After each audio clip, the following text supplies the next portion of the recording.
Come on, come on in the room. I need Robo about to come in here. What's up?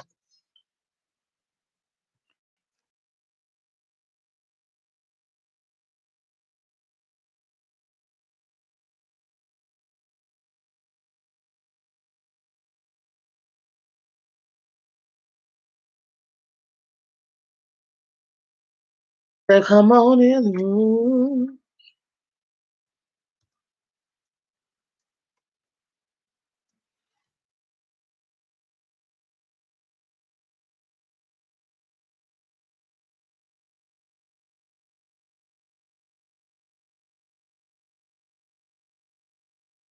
Man, I had a deep conversation with my nephew just now.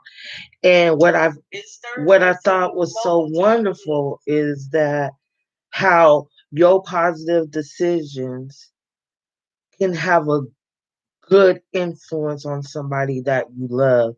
And I just feel like I'm doing the right thing. For a minute there, your girl was about to delete the whole YouTube and be like, fuck y'all niggas. On dogs, I was. I really, really was. I was about to be like, because y'all only listen when I'm talking ratchet shit. You feel me? And I'm just trying to show y'all that it's cool to learn too. Like I'm hoodish, but I'm smart too. You know what I'm saying? So what's up, Robo Bear, nigga? What's good, Robo Bear? The house. It's Thursday, so you know me, late as fuck. Just woke up from a nap. Just got off work, trying to, ignore my neighbors because they loud. And focus on one thing and pray for this condo. You know, your girl put a little spice in her life today. I couldn't come through with the bonnet twice. That's just rude.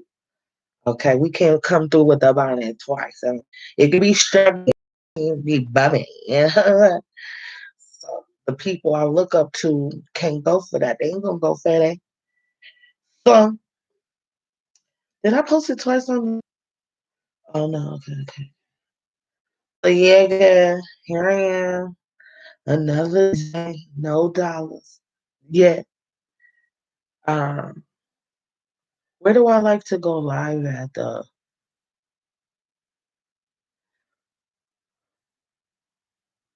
Well, I'm gonna come on over here like this. And since I got more clout with my real niggas, I'm gonna go to my personal joint. Okay. And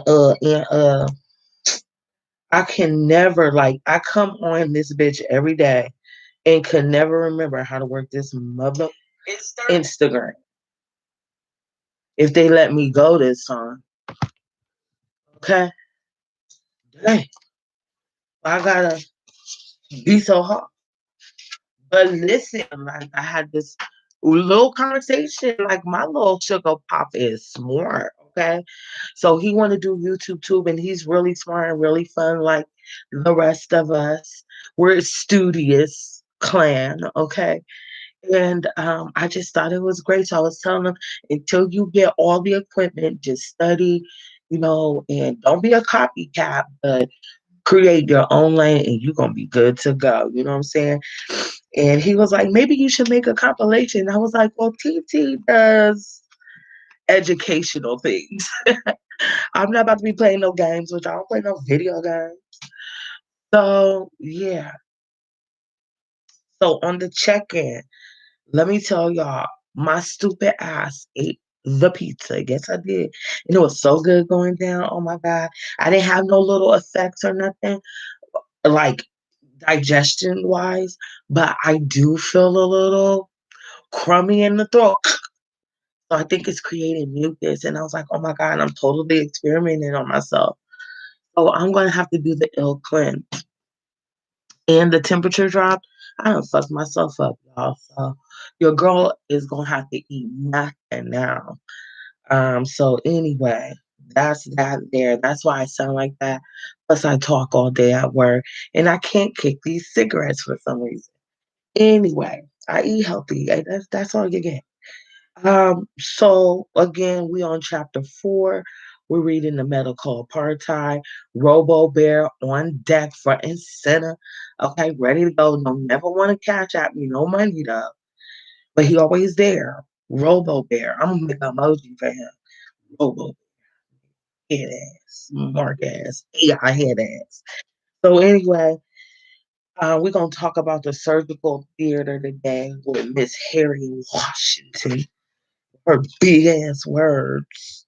And as usual, we're going to discuss the vocabulary and how it gets on our nerves, how it affects us in modern times, and how we could be proactive with our decisions in acknowledging the history in the medical world and medical science and science in itself and what we've been discovering so far. Now that we getting in it, we getting into chapter 4 now. Okay, so what I'm understanding is what I'm starting to get is that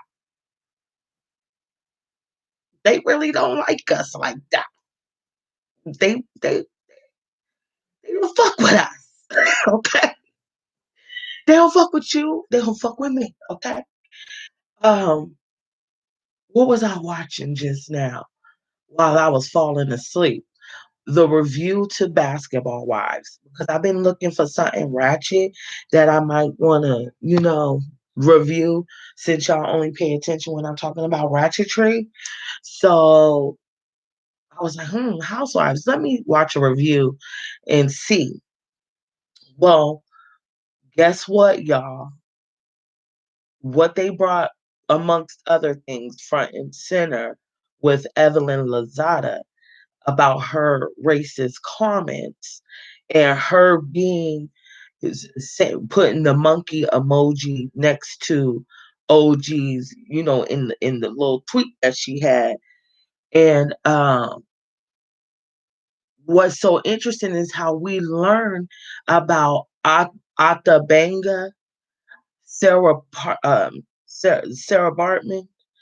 Henry Moss, John Bobby, the Indians dude with vitiligo, and how they would take, slaves, free people, just like they did on 12 Years a Slave. Because you remember on 12 Years a Slave, he was a whole free dude with a wife, kid, the whole nine, and they snatched him up and made him a whole slave. So we learned about how they would take Americans and fictionalize their ethnicity, although they're really from America, like you and I. They would act like, oh, he's from the Zulu Islands and, his mama's Congolese and all this shit, and pretend like they're really from these tribes and, over exaggerated their natural features. You know what I'm saying? And I was just like, damn, that's so deep how what Funky Dineva said was deep, how there's something subconscious about you looking at your phone and selecting that emoji. Because you got all those emojis until you get to the monkey one, but you still selected it. So what is it about you that's making you select that? And what we're learning with these books is that it's deeply ingrained in us to be racist. Okay. Um, and we're learning this scientifically. And what we're also learning scientifically from the introduction and now going into chapter 4 is that a lot of the times, a lot of the terms and ideals and illnesses in some regard, especially like they had this one called NiiiiGhT. Okay, like this motherfucker made up a whole diagnosis based off of his internalized racism, and they deemed it as something valid because of his status in society. But really, bitch, you ain't shit, and you just making up shit because you don't understand. Like, and what we also getting along with Thomas Jefferson. I mean, they touching on presidents and stuff. You know what I mean?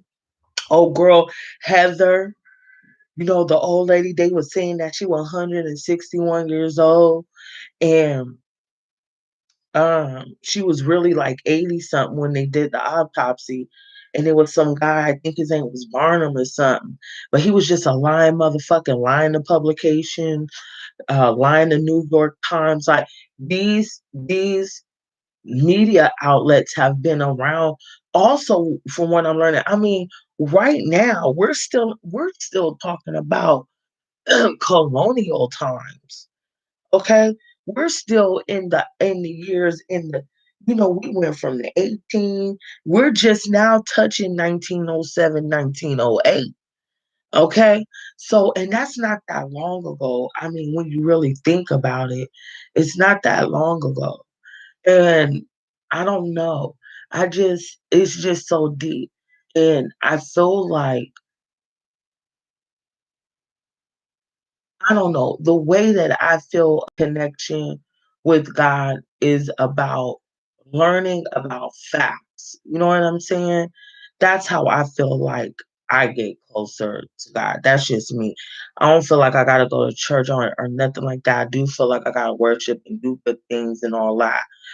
But I feel like, I don't know. It might sound weird, but that's just me. Anyway, let's get up into the chapter. I done rambled on. Let's get into chapter 4 because chapter 3 was a doozy. You know how they used to take black folks. And my other point with the Evelyn Lozada, I lost my train of thoughts because I wanted to get things going, but you know, they put Ota Banga in a fucking cage with an ape and a orangutan. You know what I'm saying? They turned Sarah Bartman into a sideshow. You know what I'm saying? So for people to call black people monkeys and shit, right? And you think, I don't know, I felt like that was intentional. I felt like because she's from those old times that she thought she could get away with it. And because at first she wasn't hollering about no Afro Latina and none of that. She wasn't claiming none of that shit back in whatever when Basketball Wives first started. She wasn't hollering about she was Boricua and all this cha cha cha cha cha. There ain't nothing wrong with that because we're Islanders, Africans, Spanish motherfuckers. We're so much alike. We are so much alike in a lot of ways. You know what I'm saying? I think what's sad between Black Americans and other cultures is we have the natural inclination to do the things that we do. We have created our own culture naturally, how Jamaicans got their shit, Haitians got their shit, certain type of different Africans got their shit, Puerto Ricans, you know what I'm saying? El Salvadorians, Guyanese, all them motherfuckers got their shit. You know what I'm saying? And I feel like we got our shit too. And they copy our shit. They copy our shit and they take it to their shit. That's what they do. And they shit on us because we don't got no dude. We got real like history. We got real shit. We got our own shit. But I think that they shit on our shit. They think like we weak sauce or something like that. It's like fuck you, bitch. You know what I'm saying? Black on black. Okay, but anyway, black on black on black. My mom say you been black too long. Black on black, nigga. My father raised me, bitch. My father. Okay. Fuck you talking about? My father. I'm gonna dedicate this one to my father. Okay? Daddy's girl in here. Fuck me. Daddy's girl, bitch. Okay? So let's get into this book. What time is it? 7:10? We'll be here to 9:30. Okay, hopefully I get done in 2 hours, an hour and 50 minutes, okay? So if y'all want them vocab words, y'all gonna have to let me know on this one. And I mean real fucking communication. Don't be an asshole. Just listening like here.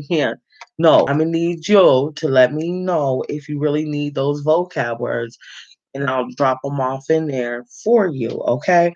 But if you don't, I'm about to keep it pushing how I keep it pushing, okay? So hopefully I don't lose my train of thought.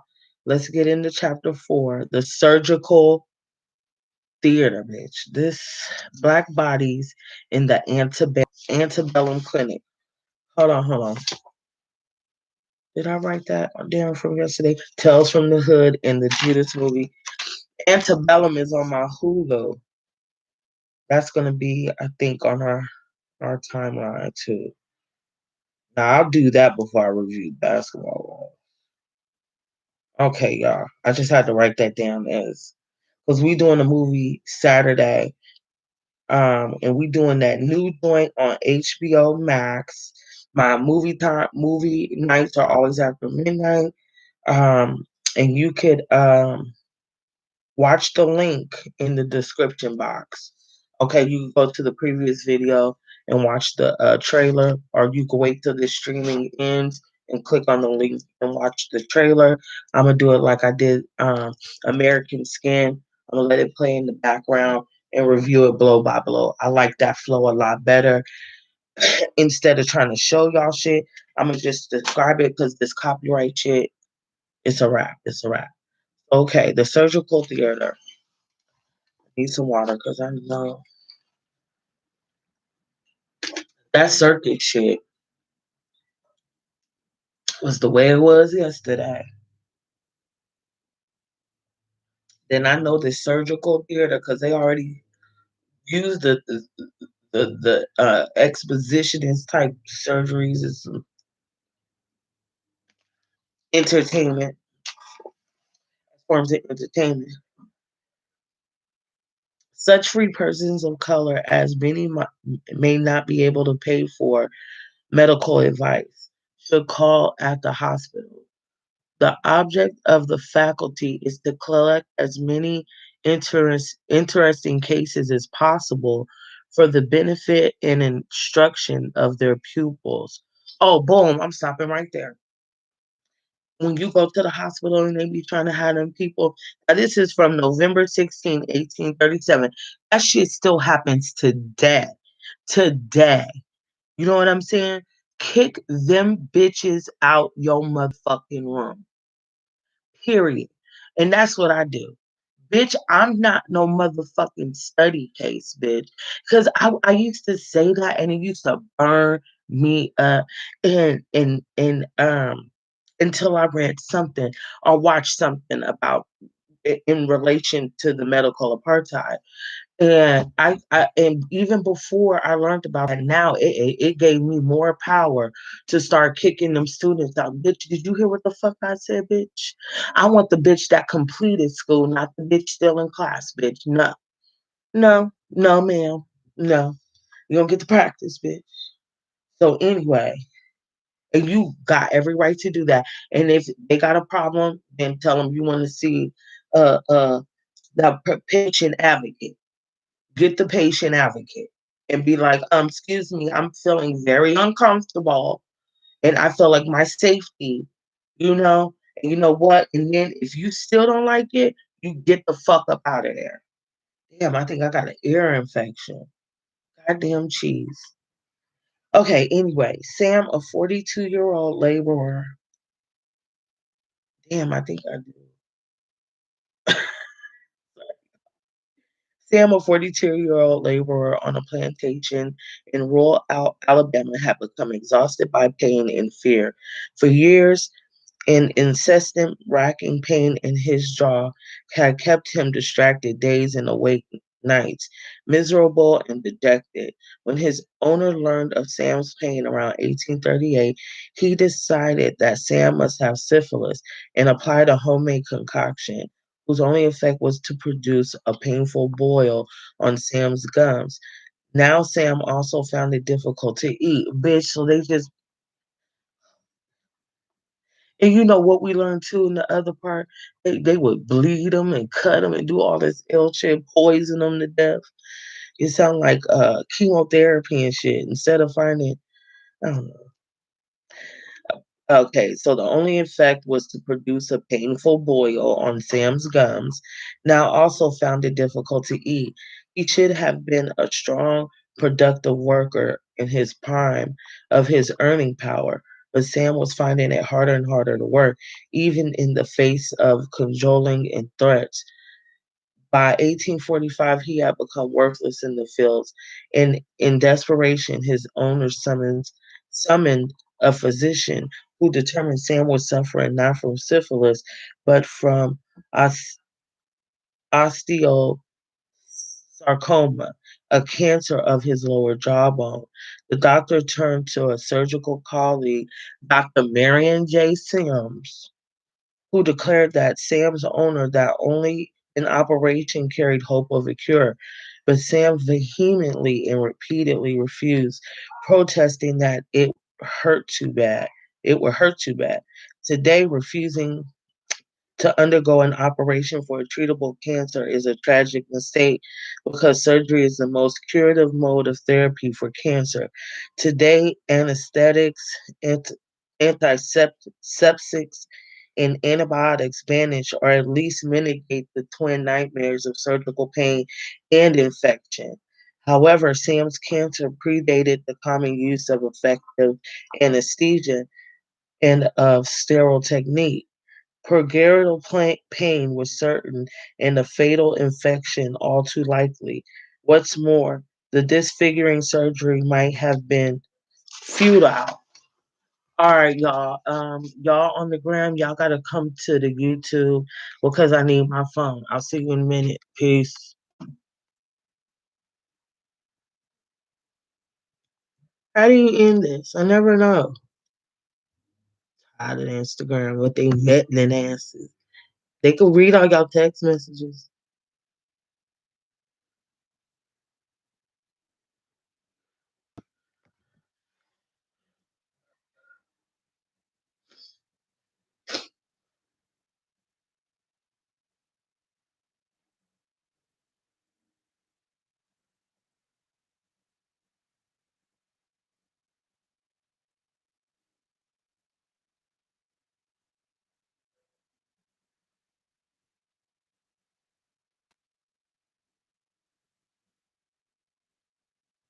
Sorry, y'all. Give me 1 second. Every day I always do the same shit. Hold on.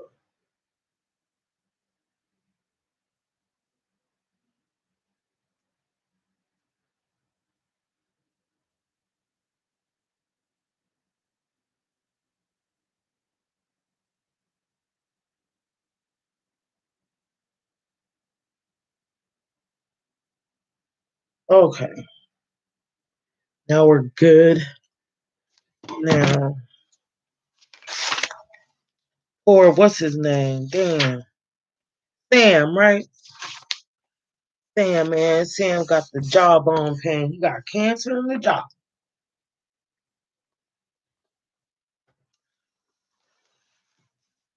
Let me close this so my battery don't die. I mean, only supervision. Damn. Dang, Harriet, bitch. Why the fucking chapters gotta be so long?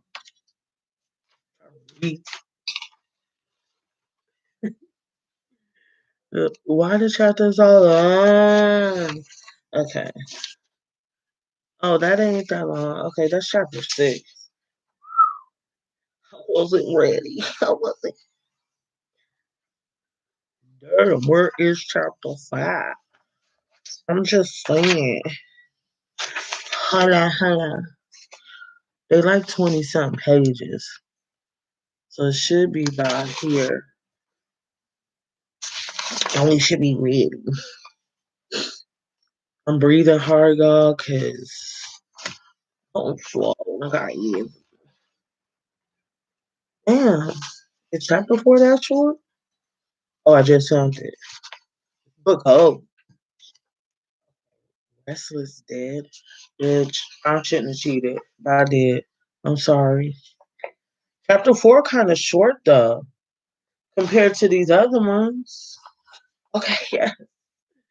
Okay. I don't mind. Okay. Okay. So they were saying that Sam It was a fatal infection, all too likely. What's more, the disfiguring surgery might have been futile because only superficial visible cancers were discovered during this era. Not until Wilhelm Roentgen discovered X-rays in 1895 could physicians view the body's interior without invasive surgery. No imaging techniques allowed doctors to identify an internal cancer, and it could have been spread internally through the long years. And Sam was being erroneously treated for syphilis. Sam's version of events is not recorded, so we don't know rather more than a fear of pain caused him to balk at surgery. But we do know that Sam might by this time have acquired a low opinion of Western medicine's ability to help him. Thanks to the original misdiagnosis and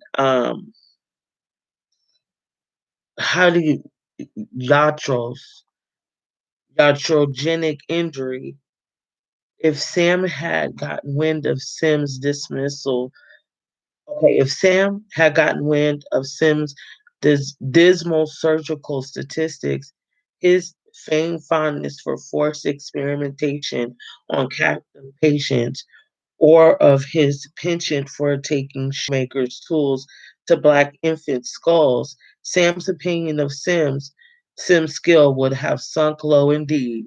Real talk. But he would have not have dared to openly voice doubts about Sim's abilities. So refusing treatment because of the pain may have been a canny dodge. However, Sam was enslaved, so the decision was not left to him but to his owner, who was eager to return his slave to profitable work. Sam was sent to Montgomery despite his loud and constant protests. Sims, for his part, sternly declared himself determined to not be foiled in the attempt to operate. So, just real quick, Sam was like, he basically was like, he's just going to say it's going to hurt too much. He was trying to get out of it, but damn, he had to go anyway. Sims, for his part, sternly declared himself determined not to be foiled in the attempt to operate. Sims had decided not only to operate upon Sam, but also to perform the surgery in a teaching clinic for a medical audience of students and potential proteges. He hoped to immortalize the operation in a medical publication, and no mere slave would frustrate this bid for medical glory. So he didn't give a fuck about the person. He was trying to get the glory. But when the two adversaries met, Sims was all smiles. He kindly inquired into the slave's health and graciously invited Sam to have a seat.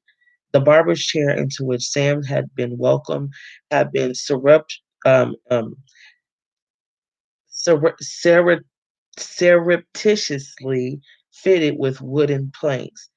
And as soon as Sam was seated, five young physicians bonded forward to restrain him with straps about his thighs, knees, ankles, abdomen, chest, shoulders, arms, wrists, elbows, and head.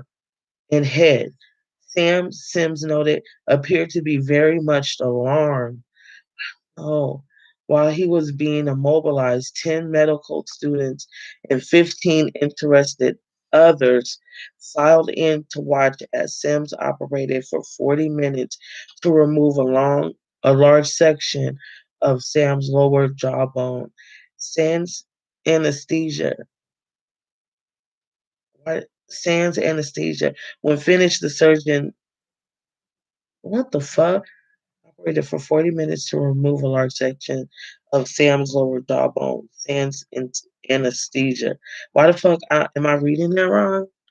I don't know. When he finished, the surgeon noted with satisfaction that his surgical innovation had proved its practicality. Whether the patient is willing or not, the editors of the New Orleans Medical and Surgical Journal enthused that they were pleased to record this highly credible achievement of a Southern surgeon. After he recuperated, Sam apparently lost no time in escaping into rural Alabama again, certainly with a redoubled aversion to Western medicine. There is no evidence that Sims ever saw Sam again, But his medical report took this parting shot. Sam's mouth is always open in a wide grin. That sounds weird. So they don't even know what the fuck happened after the surgery, but because he did it in front of a whole bunch of motherfuckers, he's getting all these props. And why would he say Sam's mouth is always open in a wide grin?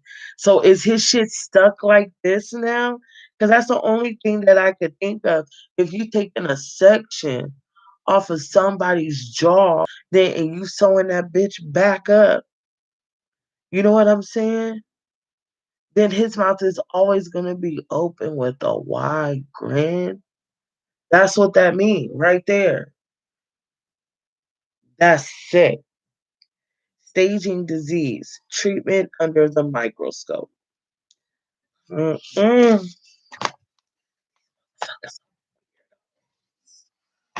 No white dudes be on there like, why don't you like white boys? Look at your grandfather. There were many Sams, like circuses, clinics, and hospitals, had an abundance of uses for display African American body. After the mid 19th century, a supply of black bodies was the key to the primacy of the hospital as the new center for American medical instruction and treatment. African Americans filled medical school rosters as well as circus tents because medical teaching, training, and research utilized Black bodies disproportionately.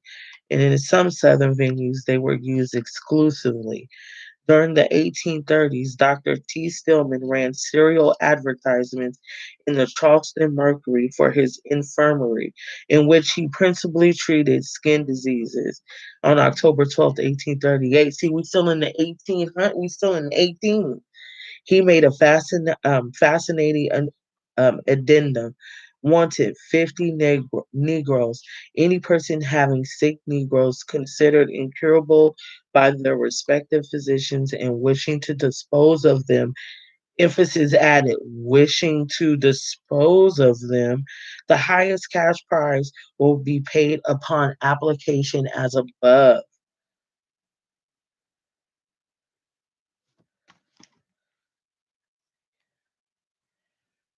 Let's see if I can find them.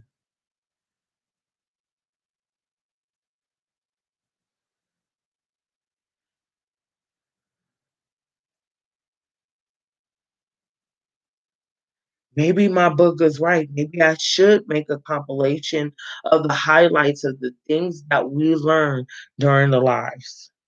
You're a genius, Book of Pop. You're a genius. Okay, Stillman. Still,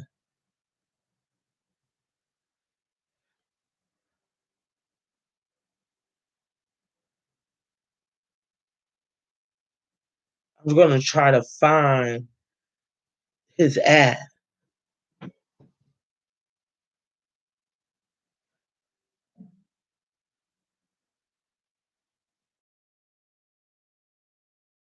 Girl, I can't be posting in front of people's houses and shit and just be chilling. Okay, y'all. Let's see what we find. Oh, boom. Look, look, look, look. Hold on. Hold on. All right. Dr. Stillman's cards. Dr. T. Stillman's sarsaparilla syrup and blood pills are a certain cure for a disease in every variety and form because they thoroughly cleanse the stomach and bowels, induce proper discharge by lung, skin, and kidney, and stimulate the blood to purify itself. Hold on. I don't see. Okay. So this is it. So he made medicine too. Okay. Let's see if we can find something else. I was hoping that I could find something in reference to what we're reading right now. Okay, but I can't right now, so we ain't gonna take too much time. But that would have been nice, like, to go along and see what shit looked like at that time. But we saw that one. I saw that one, but how they work, this is how they look like a normal article in the newspaper, except this is how he sold his medicine. This one right here. So, mm, slaves who had become too old or too sick to work supplied the bulk of hospital clinical material. They enjoyed no legal rights and could mount no legal challenge to their incarceration and treatment. Stillman advertised that his desire for blacks who suffered from disorders far beyond his own specialty, such as apoplexy, kidney disease, and stomach, intestinal, bladder, liver, and spleen disorders, as well as scrofula and hypochondrianism. They was just exhausted. Okay, let's keep it real. He wished to test new techniques and medications he had formulated on debilitated and chronically unhealthy blacks in the same institution where he treated paying whites. He then marketed the medications and techniques. Slave owners were glad to rid themselves of old, sick, and unproductive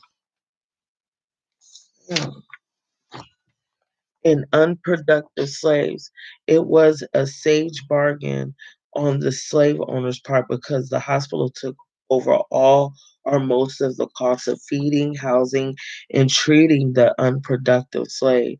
If the slave died, his owner was spared the inconvenience and expense of burying him because the hospital would retain the body for dissection or experiment. If the slave recovered, the master will once again profit from his or her labor in breeding. Moreover, the slave owner could lay claim to the benevolence. After all, he would send in his old or sick slaves to a hospital for expert care. Free blacks were also vulnerable because they were easily incarcerated in jails and almshouses for a variety of minor infractions of the many regulations governing free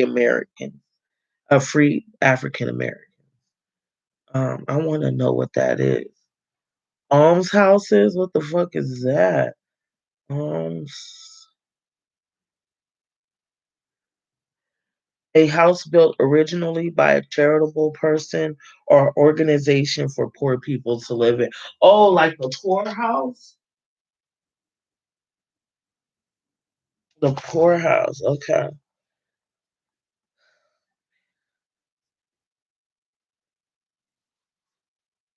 That music is getting on my nerves. I was down here.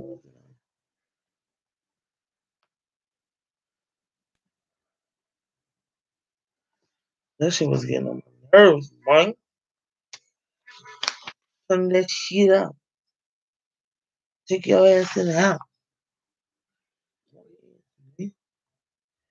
Fuck, they just be sitting out there doing that shit. He's really out here listening to Sweet Home Alabama as I'm reading the medical apartheid. I need water. Mm-mm.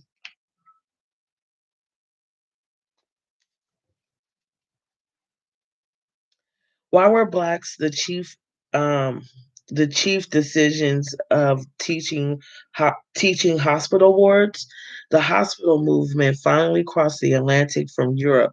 One room, 1 year medical what one room, 1 year medical schools based upon the stereotype dispensing of a few dozen nostrums fell out of favor and began to close as medical training began to focus upon scientific experimentation and anatomical knowledge.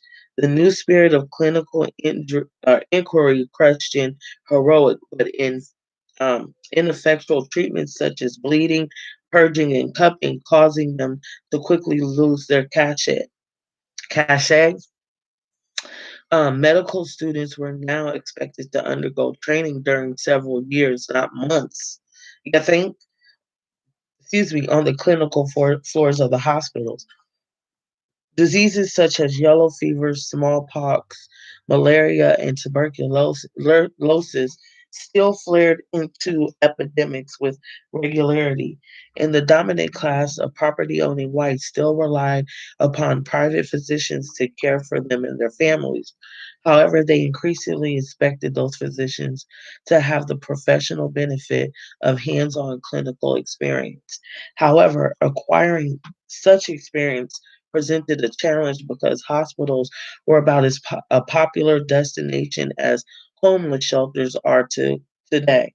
No one who had a family, access to a private physician, or financial resources to rely upon was willing to enter one. American hospitals of the 1800s were very different from the antiseptic, high tech, ethics obsessed meccas of scientific medicine that we know today. They offered few effective medications, and there were no federal agencies exerting exterior checks and balances to weigh the interests of patients against those of the hospital's physicians owners. Without the therapeutic options, patients' protections, medical advances, and knowledge that we take for granted today, the hospital was less an institution for healing and a physician centered venue for learning, training, and experimental approaches. These were conducted on Black people and on other poor, desperate people without resources. Perhaps Thomas Jefferson said it best: it is poverty alone which peoples hospitals. To be exposed as a corpse, to be lectured over by a clinical professor, to be crowded and handled by his students, to hear their case learnedly explained to them, its threatening symptoms developed, and its probable determination foreboded. This one this best one could hope for in hospitals and poor clinics was shelter from the elements and minimum of dangerous untried treatments among the infectious. I read that so sloppy, but oh wow. But I got it. His shit ended with foreboding. Okay. Best one could hope for in hospitals and poor clinics was shelter from the elements and a minimum of dangerous untried treatments among the infections. In a minimum, okay. One could, however, count upon exposure to a host of uh, io,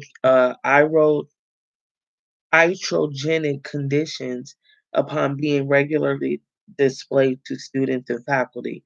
Hospital patients also risk involuntary treatment, including unnecessary surgery, often without the benefit of effective anesthesia. Yet the doctors to be and their teachers needed clinical material, human bodies upon which they could practice diagnosis, treatment, and finally autopsy and dissection, because no one entered a hospital voluntarily. This reluctant clinical material emanated from the lowest rungs of society, sick or old people cast out of workhouses, poorhouses, and in the South, plantation field hospitals.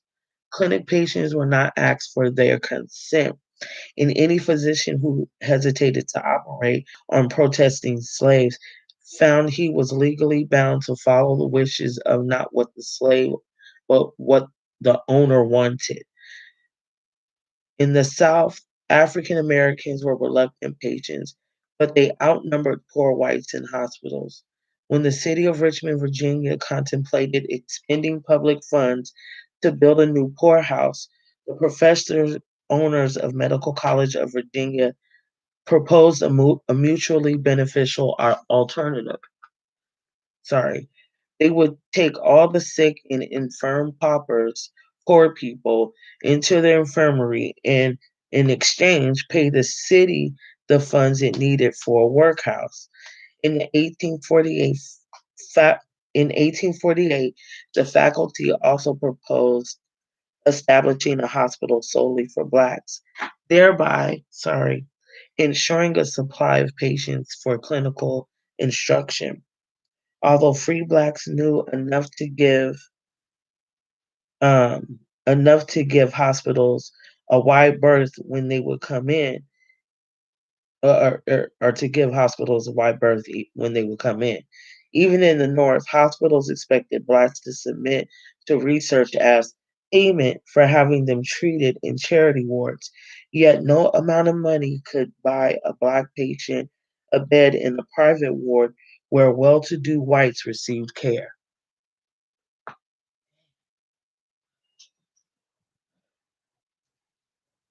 That's fucked up. When a black patient was admitted in error to Boston, Massachusetts General Hospital in 1829, his doctor, George W. Otis, MD, was severely to task. Skip part? No. Clinical objects of wonder. We done yet? Let me see. Wrong. This. Y'all. I don't know. I don't know how I feel right now. So sad. Clinical objects of wonder. Clinical display in which a person and his illness were presented to physicians as part of their education and training took several forms. On the sick wards, the clinical material was subjected to medical observation, during which was thoroughly inspected, examined, and questioned by professors or by students under the supervision of a professor.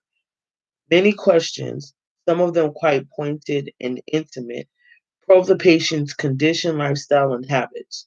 Treatment was administered to blacks on the charity wards, but care was also secondary to practice because the primary purpose of the clinic was the instruction, training, and experimentation for the physicians and students. That made me think of that time I had that panic attack and they just let me scream in there and let me feel like I was going to die and didn't give me shit. Treatments took place without consent, often via unpleasant draconian measures. Publication in medical journals and texts was also a priority because it afforded physicians an opportunity to promote their academic careers and to advertise their practices by immortalizing their discoveries and surgical triumphs while sharing clinical curiosities and insights. The disrespect shown the clinic material often included speculation about their sexuality, speculation on the sexual experiences of men and women were incongruously introduced into medical discussions, even those that lay afield of sex and reproduction. In August 1846, 20-year-old George Prey, a medical student at the University of Michigan, expressed surprise that the 16-year-old black girl whose body was undergoing dissection had died a virgin. In an 1855 Virginia Medical and Surgical Journal article, Medical College of Virginia professor Theodore G. Mayo proclaimed that Roy, a 24-year-old slave with bladder stones, is reported to be a great buck among the dark damsels. Because the physicians shared the public's fascination with unusual bodies, many people with physical deformities were repeatedly displayed and examined. So were idiots and idiot savants. By the people that they thought were throwaways. By 1830, Southern medical schools competed hotly for students, and a key selling point for any medical school of the antebellum era was availability of of conspicuous corpses. Look at my mind thinking of dead black folks. Basically, the clinical material that I keep referring to is the dead black folks, okay? Advertisements trumpeted the prospective students access to ample black clinical subjects in nearby hospitals, clinics, poorhouses. I'm not going to keep saying almshouses, bitch. poorhouses, and other institutions, or homeless shelters, if you will. For example, the Savannah Medical Journal boasted that the Negro patient census of the Savannah Medical College provided abundant clinical opportunities for studying of disease. In 1840, the Medical College of Virginia publicly flourished a plan wherein it predicted the number of Negroes employed in our factories will furnish materials for the support of an extensive hospital and afford to the student that great disdariatum clinical instruction. Why aren't they just saying at the Medical College of Virginia, they created a plan where they're going to get with these factories and provide hella black dead bodies for clinical classes, bitch. Throughout the South, medical schools published circulars exhorting slave owners to send them patients. The schools established hospitals for blacks where fees were lowered dramatically or dropped altogether, and advertisements for the free care of sick and aged slaves were placed in rural newspapers. That's probably where it started. Don't go to Whoopi School. You ain't gonna come back. The Medical College of South Carolina circulars boast that the excellence of its institution was based upon many available cadavers and the great opportunities for the acquisition of anatomical knowledge. It boasts that the objective of the faculty is to collect as many interesting cases as possible for the benefit and instruction of their students. Takes on a special meaning when one considers that surgery at the Medical College of South Carolina was performed only on blacks, slave or free. The other Charleston school, the State Medical College Infirmary, admitted poor whites, blacks, and slaves. However, while the whites and the free blacks were charged fees for lodging and treatment, slaves were treated for free. The school openly stated the sole subject, emphasis added, the sole subject of the faculty is to promote the interests of medical education within their native state and city. And they don't give a fuck what it is. We practicing on y'all. That's our sole purpose. You're gonna come in here and we're gonna guess based off this book that we just read that you might got that. Not that you got it for sure. In 1855, an advertisement in the Atlanta Weekly Intelligencer invited slave owners to send slaves to Atlanta Medical College for medical treatment. The next year, the Atlanta Medical College boasted to prospective students of a case of hepatic abscess in a Negro man, whose damaged liver caused him to be lectured, lectured upon and prescribed for in the presence of the class. Over a course of several weeks, a black woman with tuberculosis was kept under observation for student edification for an entire year. We find this open desire for black bodies to fill wards, surgical suites, operating theaters, autopsy tables, and pathology yards chilling today.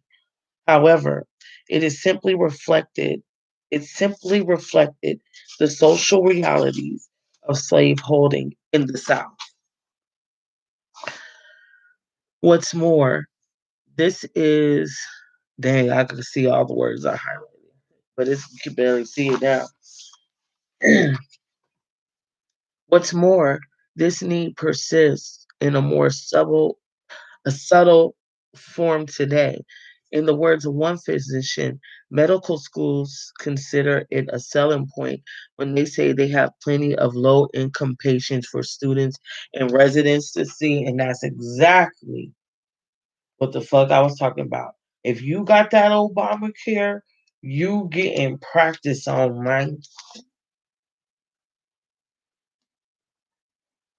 If you're done free, you getting practice on.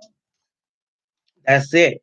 I mean, uh, we have already seen that medical researchers collected data and tested treatments pertinent to whites by using the supposedly inferior bodies of African Americans. In the same manner, critics use supposedly anomalous black bodies, yeah, anomalous black bodies and minds as exemplars of illness and as tools to assess the patient's response to therapeutics. And they wonder why black folks be talking about reparations. Blacks were believed to sleep more, feel pain less, endure heat better, and cold worse. Oh, that's backwards as fuck. And be far more prone to tetanus, tetanus, syphilis, yaws, and tuberculosis, but resistant to yellow fever and malaria. Their skins were thought thicker, their brains smaller. They were characterized as sexually promiscuous and intellectually retarded. Yet, in a familiar but illogical way, Lemotive, why did she do that? Why did she do that? But in a logical Lemotive, treatments for whites were devised, adopted, or rejected based upon Black response to therapeutic. So not only do they copy our swag, our lingo, our nails, our hair, our everything, they copy our illnesses too, bitch.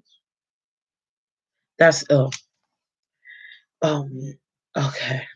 Most physicians choose simply to ignore these inconvenient contradictions, just as they had ignored the illogical of transposing experimental medical results from African Americans to whites. However, at least one hold on, addressed the issue head on. In 1894, still in the 18s, Rudolph Matas, MD, published a 125-page surgical analysis arguing that the scientific racist could have his cake and eat it too. Matas agreed with most contentions of black physio. I'm sorry, y'all. I can't focus right now, y'all. Some days I can, some days I can't. Okay. Arguing that the scientific races could have his cake and eat it too.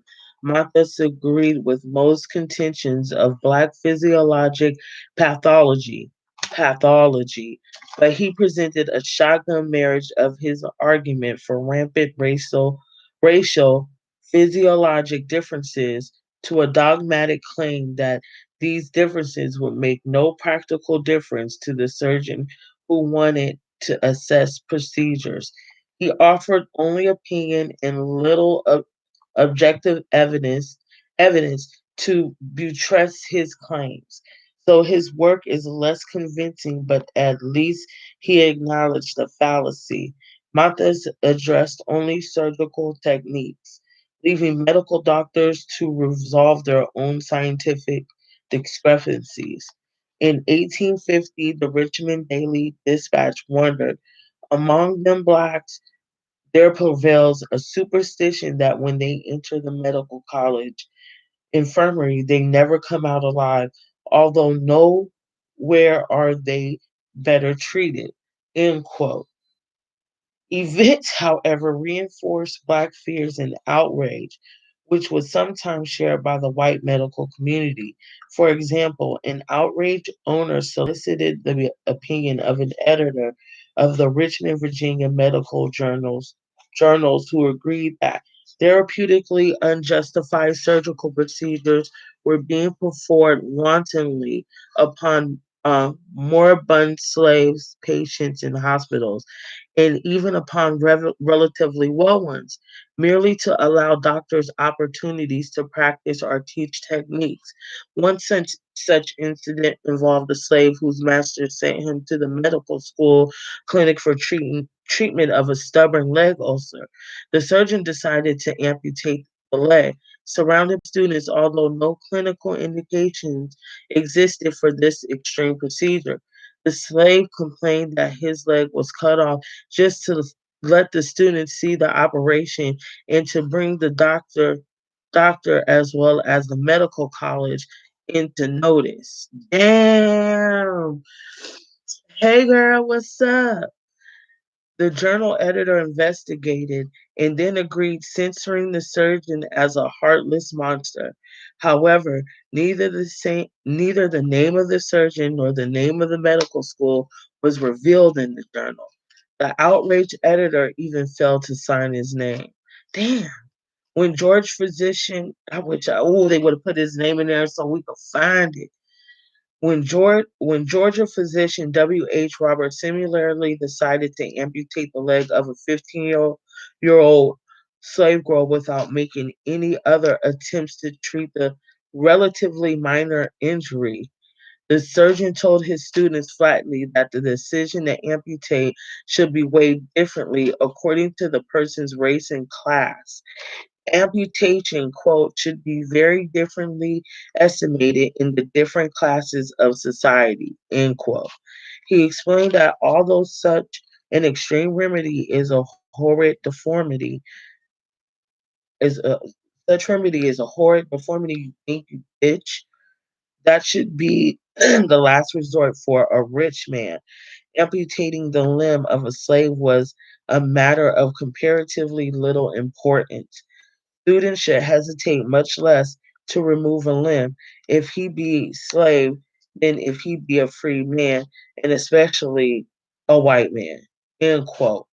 Robert supplemented his hierarchy of amputation with the familiar observation that the surgical pain felt by the slave um, was negligible, minor in comparison to that and to that a white man facing the procedure will feel. So in short, without her putting all those stupid ass words right there, he was basically saying that we don't feel the pain as much as the white people do. When they cut our limbs off, we don't feel it as bad as if a white person did. I don't know. When I saw Roots, I saw Kunta howling at the top of his lungs. So I don't know. Hospitals and medical schools engaged in far more than the passive observation in the clinic or on paper. Professors operated in in hospital theaters as they do today for the benefit of medical students. The performances also boosted their own reputations. Being compelled to undergo surgery before an audience of physicians, such as Sam suffered, was the standard of care for slaves. Throughout the 19th century and the first half of the 20th, this use of blacks for clinical demonstration persisted largely unchanged, except that it eventually became a tacit rather than an advertised reality.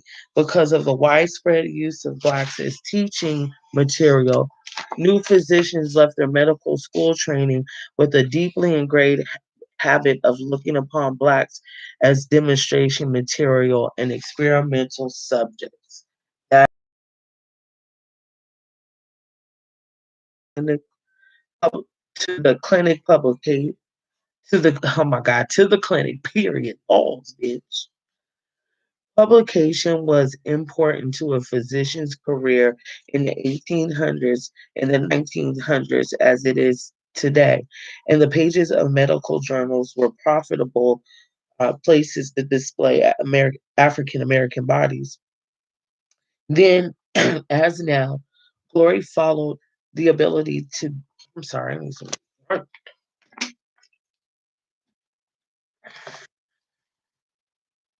The ability to be the first to identify and treat a condition or disorder. Publications often proposed, supported, or highlighted physical differences between blacks and whites, differences that were seldom interpreted in favor of black Americans.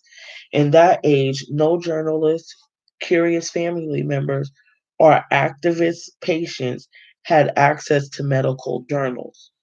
Only physicians, who were almost always male and white. As a result, these publications display an unself-conscious disregard for Black patients' consent. For example, when a Black South Carolina youth fell from a tree, injuring his genitals, the attending surgeon administered chloroform, which rendered him unconscious. Then he repaired the minor injury. After this successful repair, the physician decided to remove the boy's testicle, but he told the boy only that his surgery had been sewn up. A week passed before the boy became aware of his loss, quote, and the surgeon recorded his achievement in an article entitled Chloroform, Its Effects in the Case of Castration. Oh my fucking God. That's fucking trifling. He fucking tricked that little boy. Damn, that's scary. I mean, thinking about my surgeries. Because I told them I was in there fighting and shit when I was under that medicine. I was, you was not in there, blah, blah, blah. I don't think I was. I don't give a fuck. Mm-mm. I had to think for a second. Publication in a medical journal was also important because unless others could read of and reproduce the experiments with similar successful results, a physician could not hope to be credited with discovery of a new therapy. Hospital and medical school records and medical journals show that aged and infirm, oh my God, hospital and medical school records and medical journals show that aged and infirm African Americans were overwhelmingly more likely to be used for medical display and demonstration of such new procedures, including description in medical journal articles that then were native whites. Oh my God, I just thought of something else from Tales from the Hood. Tales from the Hood 3. They had the image of the lady who if y'all remember in the introduction with Dr. Marion J. Sims, they have that picture. I showed it to y'all of the black lady in the what you call it, peeking around the two slave girls peeking around the curtains while she's about to get surgery, right? They had that on that part. Girls,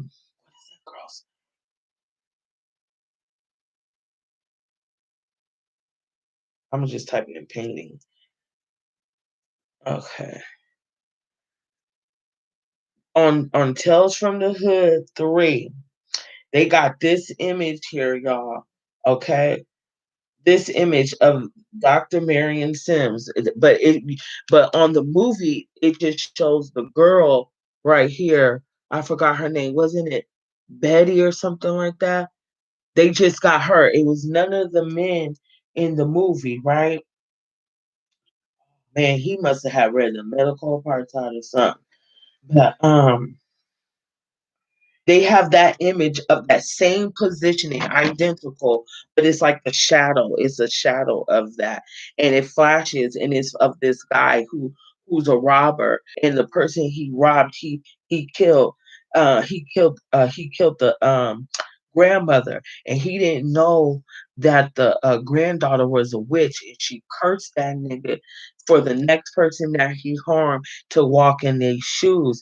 And unfortunately, at that time, the last motherfucker he robbed, he ended up murking the Chinese boy, and he ended up walking a mile in his shoes. And while he was going through the hospital, they were showing they were showing all the demons and that was chasing him. You know what I'm saying? Because he was like a super piece of shit, beating up people and robbing them and shit like that in his last days or whatnot. And then they flash to this picture, right? And then they flash to um another part when he first came into the hospital. Um what I thought was deep is how they had him displayed and he was in like a medical theater. Medical theater, I should type in medical theater. See, I be catching shit. That's why I love Tales from the Hood because um you could be going through your day doing something else. It's just like this. You'll think of a scene. You know what I'm saying? Medical scene and Tales from the Hood. The Hood. I can't be the only one who saw it. There. When he was in there, when they brought him in there where he froze in place, they brought him into a medical theater. They brought him into a medical theater, and all these little, like devil doctors was surrounding him like they were taking a class, and like he was a case study. I think that is so deep. You know what I'm saying? Even in on his way to hell, there's they're still dropping jewels. You know what I'm saying? I saw Tales from the Hood for around Halloween 2022. It might be. They're talking about it. I'm hyped. So I thought that was deep because when they wheeled him in Tales from the Hood 3, when they wheeled him in, damn, they wheeled him into a medical theater. And then the second scene, they show the Dr. Marion Sims picture. That's deep. I think that's deep. They dropping little jewels on us. Let's keep reading. Let's keep reading.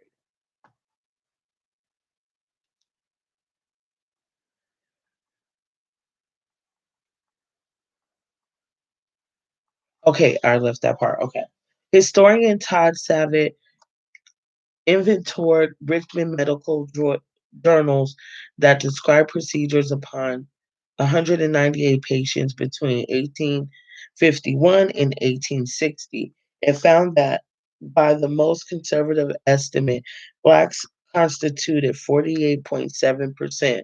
Historian Walter Fisher, suggested an even greater racial disparity.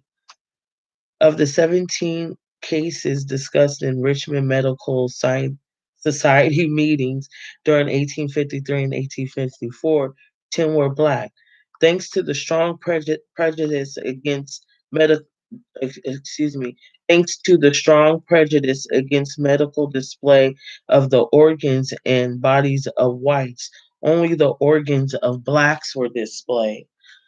When Professor Dugas of the Medical College of Georgia pioneered eye operations on slaves in 1838, he performed them before students. Three surgical cases, all upon Negroes, were also performed by the school's Dr. Paul Eve before students as part of their training. Like the circus displays, medical journal reports reflected a fascination with unusual bodies those of African Americans, but the African American examples were also the most dramatically afflicted and most likely to be designated pathological.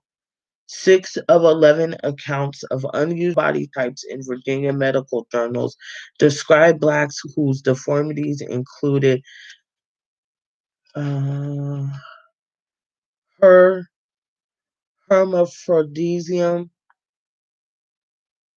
precocious puberty, Siamese twinning, and birth monstrosities, including in a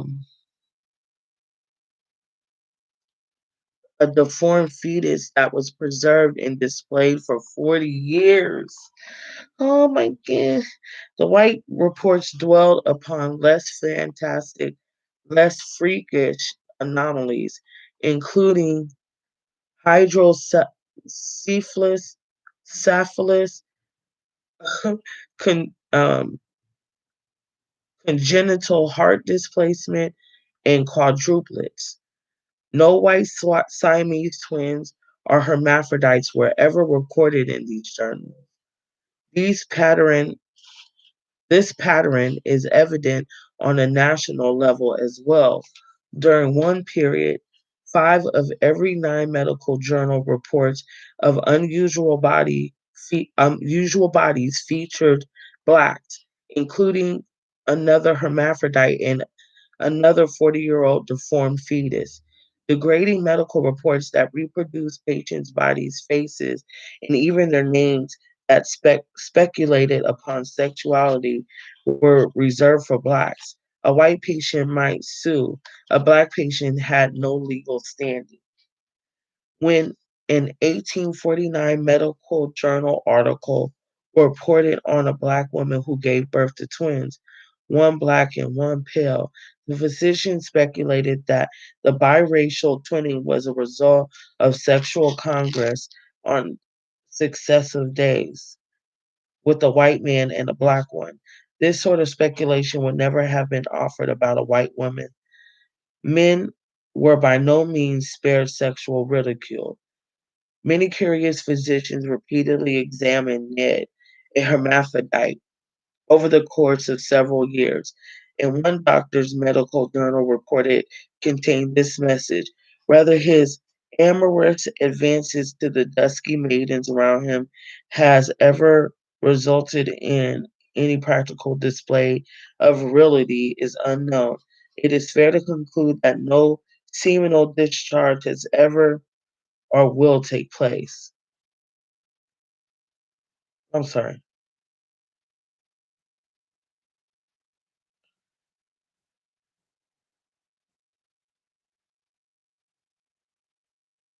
Okay, so he just basically assumed that Ned wouldn't get no draws. For curiosity's sake. So I didn't see that movie. Too scary for me.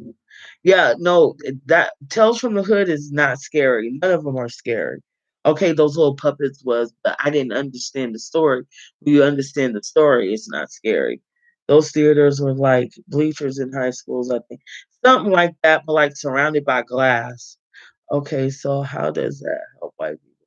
If we're so different and made from monkeys, our hearts will take. They will practice the procedures and perfect it on us. So then by the time, they get to the white folks, they they was good to go. They already have fucked us up hella times.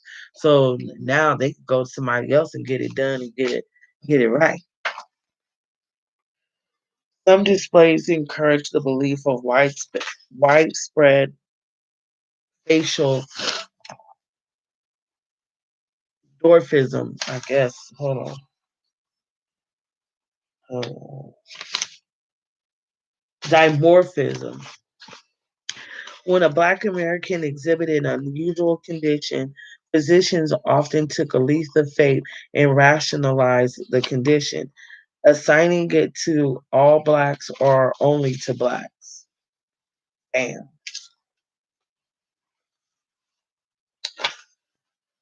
For example, Dr. Robert Knox published an article in the American Medical Journal wherein he described finding an eighth extra intercostal rib in several dissected bodies, all of which who of those all of which were those of Africans or Black Americans.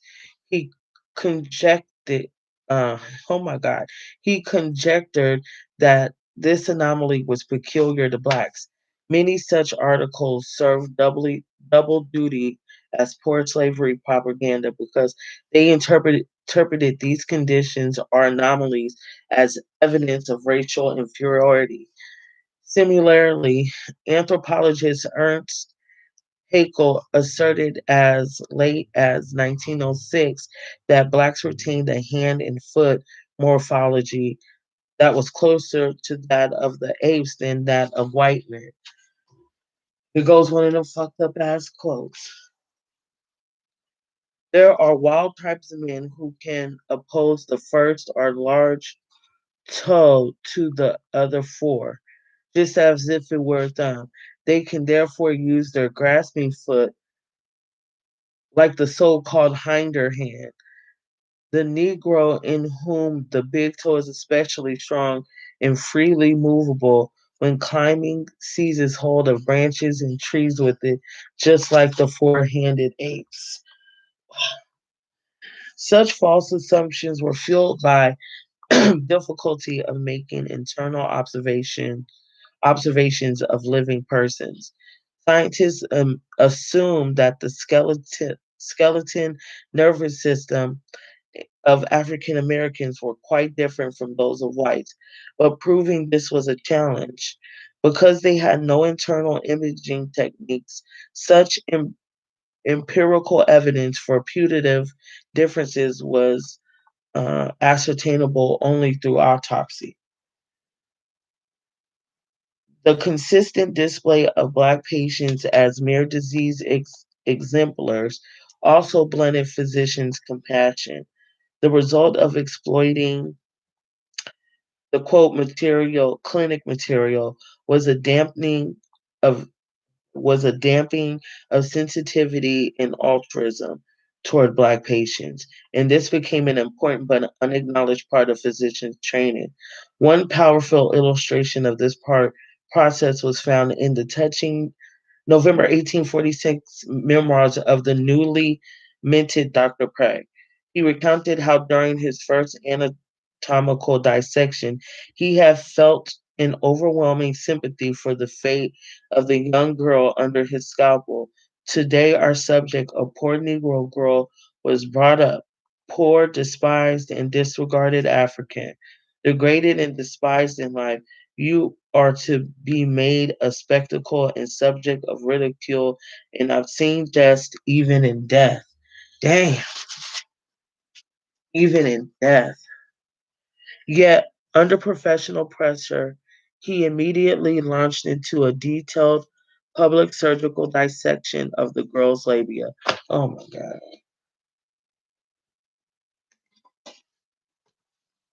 A year later, the same doctor laughingly wrote of his antics the night before, when he had delighted in making a group of white women of his own social class scream in horror. How? By frightening them with a piece of dead nigger that he was saved from the dissecting table. Wow. That's a This sad psychological transformation suggests a possible answer to a troubling discrepancy.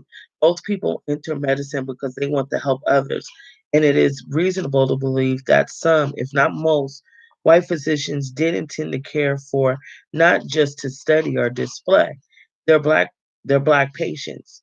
However, who were these sympathetic physicians of the time as revealed by medical records? If they existed, why were they silent in the face of such egregious abuses? Slave narratives tell us that empathetic physicians could be occasionally found on plantations. But as the hospital system began to standardize the training of American physicians in the mid 19th century, kindly white doctors disappeared from African American oral histories and certainly cannot be found in Southern medical journals, which were replete with disdainful, mocking depictions of African American patients who had undergone humiliating and painful involuntary procedures that no one questioned. Those doctors who viewed blacks as persons rather than clinical material were often least able to help them and least likely to record their opinions in medical journals. Beginning medical students begin record their opinions in medical journals. Beginning medical students. I don't know what those off sentences be, but The dehumanizing effects of their training might easily be deformed their altruism. Students such as young George Gray were likely to be the most idealistic of caregivers, but they were also the most vulnerable to professional repercussions should they offend professors. They could not afford to criticize instructors, even obliquely, by suggesting the clinical material should be treated as sensitively as white private patients. Eventually, students absorb the racist values that inform their education at every turn. Oh, yeah, finally, shit. Medical fallout from clinical display. By the mid 19th century, African Americans had already associated Western medicine with punishment, loss of control over their most intimate bodily functions, and degrading public displays. With the rise of the hospital movement, the need for living subjects forced African Americans to become objects to be studied, reproduced, written about, and practiced upon, always without consent, and sometimes with brutal violence by physicians who refused to acknowledge their pain. Hospitals and medical schools became firmly cemented in into the African American consciousness as a place of terror, violence, shame, and not of medical care. And just as it is today, it's standing strong in its virtue. Moreover, clinics' use of Black bodies involved more than passive display. Medical students observed the course of illness in Blacks for educational purposes, but clinical display grew to encompass prescribing for and treating patients in front of doctors in training. Physicians demonstrated and practiced invasive and surgical procedures on intern slaves and African Americans, sometimes to pioneer a new procedure to display surgical acumen or to enhance the reputation of practitioners. Black physicians such as James McCune Smith, and Montague were consistent defenders of the human rights of African Americans and were the first to object when these were violated. Unfortunately, Black doctors' impact was limited because they were not yet present in large numbers, and they usually were not permitted to train in the hospitals and clinics where the abuses took place. Black physicians still had to leave the South and often the country to obtain medical education. Many were pressured to leave the country after obtaining an MD degree, and those who remained found themselves barred from necessary internship and residency training. Damn! So you go hard all that time and you can't even do shit. The white physicians who were trained by NiiiiGhT, really cute. White physicians who were trained by NiiiiGhT, ridiculing and practicing upon captive bodies of African Americans had been taught to view these bodies as expendable. When loosed upon the world as practitioners, they continued to view African Americans as subjects rather than patients. Graduate physicians utilized unwilling Blacks to display their therapeutic prowess or as raw material for research papers and surgical reputations. Medical display was not the final manner in which Black bodies were used against their will in the clinic. The next chapter explores how Black bodies were medically exploited even after death via autopsy and dissection. Girl, did you hear what she said the next chapter was? She said the next chapter explores how Black bodies were medically exploited even after death via autopsy and dissection. The restless dead, anatomical dissection and display. Girl, I'm so glad we ain't got to do shit till next week. I don't know what to say. Did you hear that? Oh my God. Oh my God. Thursday be so hard. Wednesday, I'll be like, yeah, yeah. Thursday, I'll be like, no, no. Oh my God. We on chapter 4. We done kicked down the door on chapter 4. So y'all, oh my God. It's 8:30. Okay. I can kick it a little second, but I'm about to be gone. Cause I gotta get ready for tomorrow. My nephew's siding through. So I get to be auntie. So that's great. Um, y'all, it's early. That was a short chapter. Chapter 4 was short. Thank you, Lord. He always good. It was a really short chapter. He's good. He's out here in the world doing whatever it is that he do.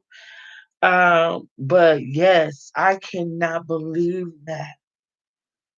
Now, real quick, do you think we should do? Nah, let's keep it how it is. Tuesdays, y'all. I'm about to get up out of here, Andrea, because it is, 8:30 and I want to take advantage of the time. I gotta feed Taco, I gotta feed me, I gotta squeeze in a walk. So Tuesdays, the coldest winter ever. Wednesdays, Thursdays, the medical apartheid. And then once we wrap up the medical apartheid, because we're gonna finish that a lot quicker than the other book, then we could incorporate another book. Which I'm thinking, I said I was gonna do the Art of War, but I got birthdays and shit coming up, so I'm just gonna pull the books off of my library that I haven't finished. So maybe we could get into some Toni Morrison, but the Art of War, I'm not ready for that right now. But maybe we get into some Toni Morrison or some Mary B. Morrison or some Mary B. Wells or something like that or something. But we do need to get that powernomics. We need to get that powernomics. As a matter of fact, let me write that on here. Maybe we need to get powernomics, and we could just keep rotating them out. Okay, I got Tales from the Hood and Antebellum. That's going to be on the movie night. Tales from the Hood 3, Antebellum, and this Saturday, that movie that's in the description box that I keep forgetting the name. So Toni Morrison, we're gonna get into her because she's deep. She's gonna make us step our vocab up too. And Dr. Claude Anderson, okay? Because we got to get that powernomics in our arsenal. And then because I think that would be smart.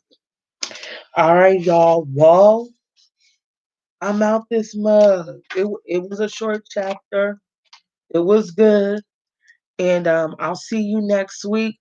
Unless there's some, I'll see you on Saturday unless something pops up that I got to talk about. Watch the video about the lady that I posted who got spat on, and watch it to the end because I thought I made a little funny clip. I need to learn how to edit. Anyway, thank you for your support. I need to send you a gift or something. Um, anyway, thanks for those who watch it in their free time. I appreciate you too. And please make sure you're subscribed. Please make sure you hit the like. We're trying to get to 1,000 Care Bears. We're trying to get to 10,000 Care Bears, okay? So please share if you care. Please make sure you hit the like. Please make sure you're subscribed. If you know somebody who fucks with the kind of shit that we fuck with on some hood intellectual type shit, tell them to fuck with me. I think they'll dig me. So yeah, peace, love, and hair grease and all that jazz. I'll see you on the next one. Bye, girl. Thank you for coming through.